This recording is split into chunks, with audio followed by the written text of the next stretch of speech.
Hi, Tracy. Congratulations for Harlem. I'd like to ask you, as a writer and a producer, which of these two aspects prevailed more in the making of this second season? Ooh, that's a good question.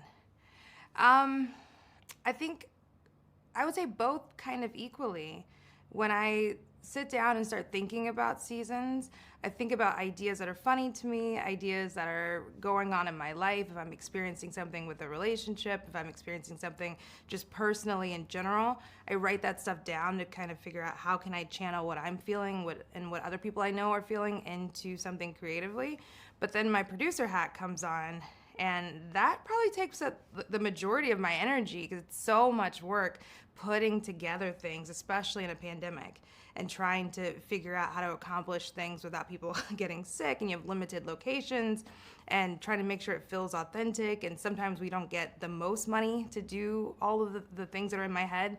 So I would say they're both about equally important, but maybe producing a little bit more just because you have to turn something in and you hope for the best, but producing is what gets you through it. You start your career as an actress, and then came the script and the production. So I would like to know which was the spark that made you to take this kind of decision and change your direction. Yeah, I always thought I was going to be on screen, and the process of auditioning is terrible. It I feel so bad for actors because literally you can just walk into a room and not even have acted or said anything and be the wrong type, and someone says nope. And so I hated that I had so little control over my destiny, that I was always coming in and being judged and I didn't have any agency. And so I was complaining about it to my mom, and she said, well, why don't you learn how to write for yourself? So it kind of just started as this, I'm gonna write for myself so I don't have to audition and hope someone likes me.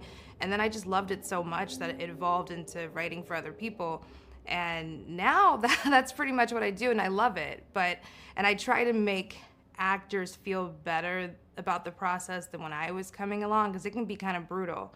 So I try to give opportunities to people that I think normally wouldn't have an opportunity, and I try to deliberately go with different shades and sizes and hair textures and backgrounds, just because I think it's important that we see all different types of people on screen. And I know what it was like when the blonde, blue-eyed, skinny prototype was all that people were looking for. So I think my experiences as an actor have helped me become a better producer in that way, and to be more inclusive of other types of people.